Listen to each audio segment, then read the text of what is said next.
on the air for you guys about gun control. It's about 7.5 minutes long, and this may be the best 7 minutes on gun control I ever seen. So we'll go ahead and we'll get this up. This is about Hayden's segment today that he wants to talk about. I really don't know much about the subject, so in reality, Hayden, I'm just going to follow you on it. All right. So, and let me get this playing. Here we go. This is best 7 minutes of gun control speech.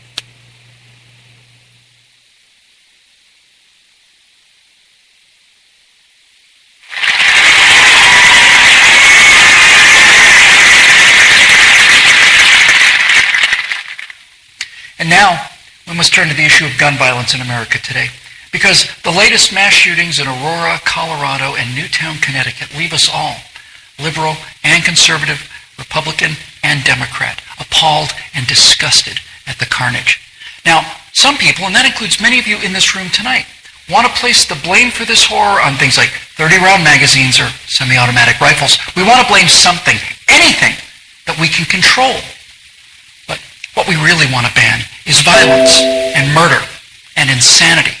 Now, we don't talk about that, though, because deep in our hearts, each of us knows that violence and murder and insanity are built into the human condition and likely always will be. You know, there are two kinds of animals in this world, predators and prey. No one watches a leopard chase down a gazelle and denies that the gazelle has a right to use its hooves and horns to protect itself from the predator. But there are people in this room tonight and all across the country who would deny that same right to self-defense to other human beings. Such people seem to think that the way to stop the leopard is to cut the horns off of the gazelle, that by somehow making it easier for the predator will simply go away. My friends, this is insane. When you make it easier for the predator, you get more predators. So let's start with the so-called assault weapons, more properly known as semi-automatic rifles. In 2011, the total firearm murders came to 8,583, according to the FBI. Now, during that time, the total murders committed by rifles, all rifles, not just semi-automatic rifles, were 323. That's 3% of all murders. Hammers and clubs kill half again as many people as rifles. Hands and feet murder twice as many. And knives kill 5 times more Americans than all rifles combined. Preventable medical errors kill about 98,000 people per year. Medical malpractice kills more than 12 times as many people as are murdered in the U.S. each year. That's more than 300 times the number killed by all rifles, not just the so-called assault rifles. And yet, no one talks about limits on hammers or knives or doctors or hospitals. No one does that because the good we perceive from hammers and knives and doctors far outweigh their perceived harm. And yet, studies show that firearms prevent anywhere from 800,000 to over 2 million violent crimes every year. The lowest estimate means that 100 times more violent crimes were prevented with firearms than the total murders committed with firearms. That's 100 times as many. Now, in October of 2007, Amanda Collins was walking to her car after a night class at the University of Nevada at Reno. Amanda had a concealed carry permit for her 9mm Glock that she carried for self-defense. Unfortunately for Amanda, UNR is, like most college campuses, a gun-free zone. So, like the law-abiding citizen that she is, she did not have her gun with her in this gun-free zone when she was attacked by James Bila. Bila raped her on the UNR campus less than 300 yards from the campus police office. He then walked away, and a few months later, this human predator went on to murder 19-year-old Breonna Dennison. Amanda Collins went on to say, quote, "I know, having been the first victim, that Breonna Dennison would still be alive had I been able to defend myself that night," unquote. Sorry, folks, I'm just trying to get the sound better for you. I am Attorney General to aggressively challenge any gun control laws that violate Amanda Collins' right not to be raped, and Breonna Dennison's right not to be murdered. You're not forced to abandon your First Amendment right when you enter Chicago or New York, or your Fifth Amendment rights when you walk onto a college campus. As virtual president, I will veto on the spot without hesitation, but with a great deal of pleasure, any and all attempts to destroy any of the Bill of Rights of the Constitution of the United States of America. Because when it's all said and done, the Second Amendment to the Constitution is not there to protect us against criminals, and the people calling for gun control know this. That's why they want gun control instead of crime control. That's why they want laws that, at the stroke of a pen, turn law-abiding citizens into criminals. The Second Amendment is there to protect the American people from tyranny. The Second Amendment is there to protect the American people from politicians. The Second Amendment is there to protect the American people from us. Now, some politicians claim America deserves a vote on this issue. Okay, let's have a vote. Those of you advocating infringement on the right of the people to keep and bear arms need to go to the American people with the 28th Amendment, which would simply read, the Second Amendment to the Constitution is hereby repealed. That would, for the first time, give you the legal authority to do what you have been doing and what you are trying to do now in direct violation of your oath of office to defend the entire Constitution of the United States, not just the parts you happen to approve of.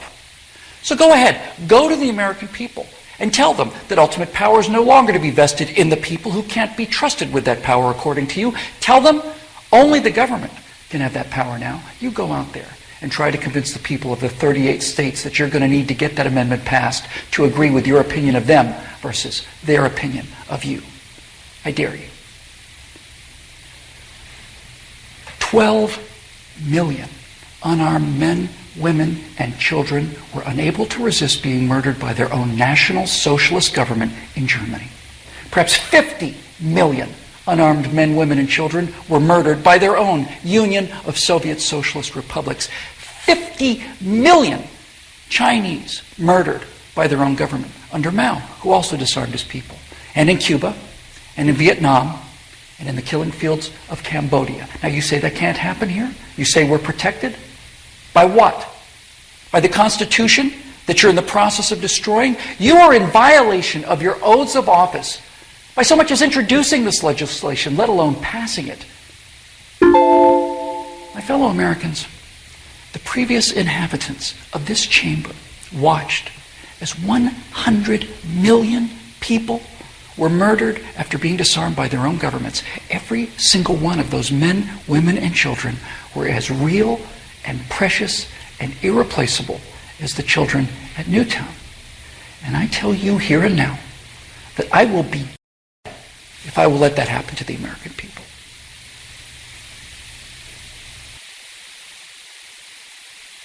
Wow, dude, that's deep. That's definitely deep. That guy knows what he's talking about. Yeah. I know it sounded like a lot of mumbo-jumbo people, but if you listen to it, the message that he was trying to get across is to Congress and them. Go ahead. You want to do all of this? Take away people's arms. Then you need to go tell them. Go door to door and tell them.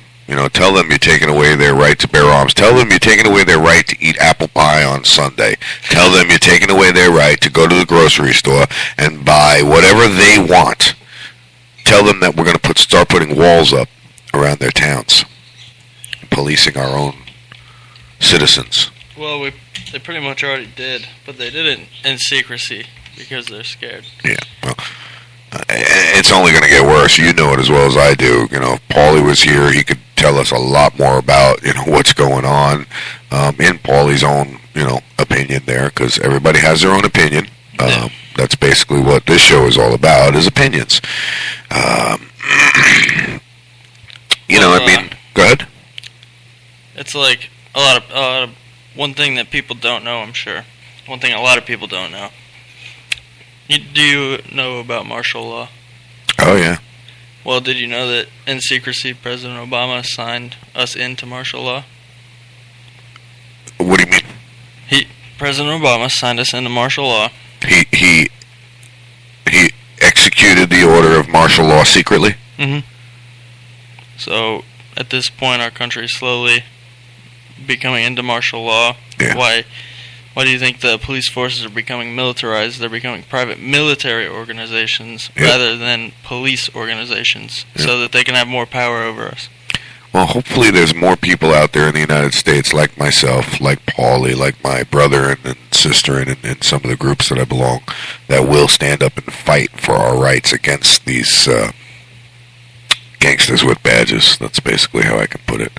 And won't stand up for this shit, because I'll tell you what, folks, the first time you let them do what they want to do will be the last time anybody has any real rights as a human being.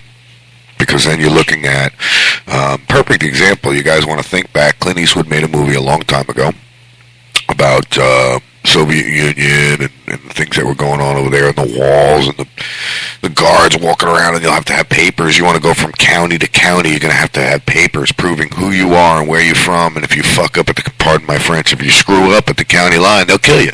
Yep. No ifs, ands, or buts. Just imagine driving down US 19, pulling up to County Line Road, and 19, and having to go through a militarized checkpoint. Well, we're getting there. Yeah, when the martial law, which only one person can sign us into martial law, and that'd be Obama. Uh-huh.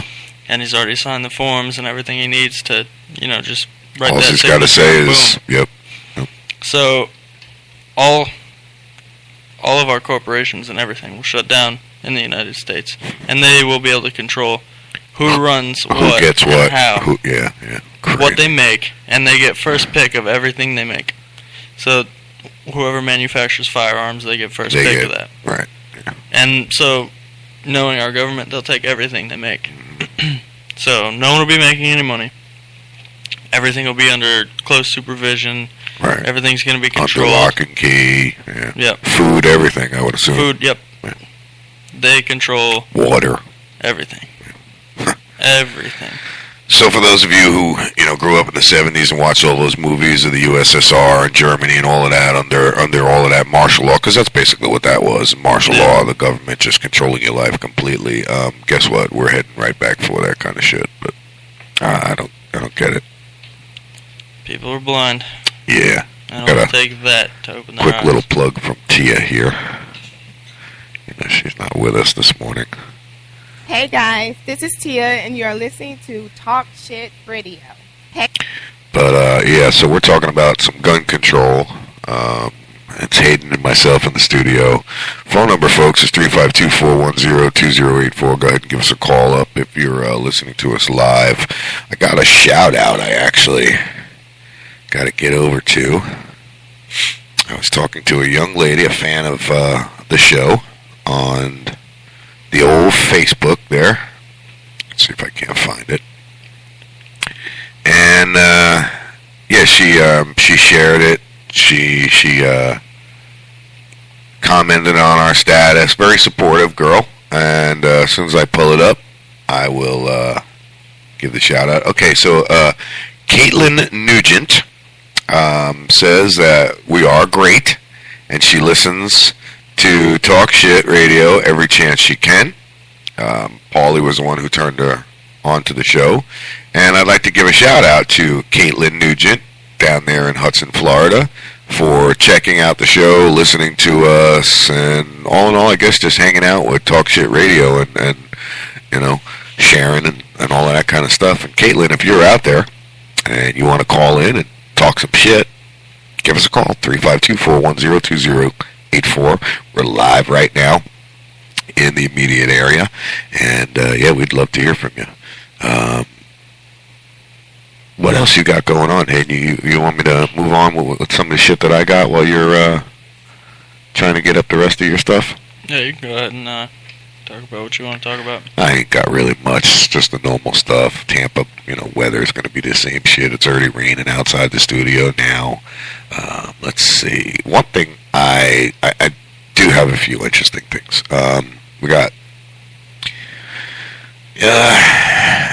looks like fatal shooting highlights threats facing community and indigenous radio station in Mexico. All right, well, I mean, I know this is Mexico, and it's not even this country, but I saw the radio station, and I had to check it out. This is provided to us by Vice News, and in the early hours of August 2nd, radio journalist, I can't even something Benitez and his family arrived in their home in a small town, Luvanas, Mexico, where they were met with sudden burst of gunfire, blah, blah, blah, blah, blah. You know what?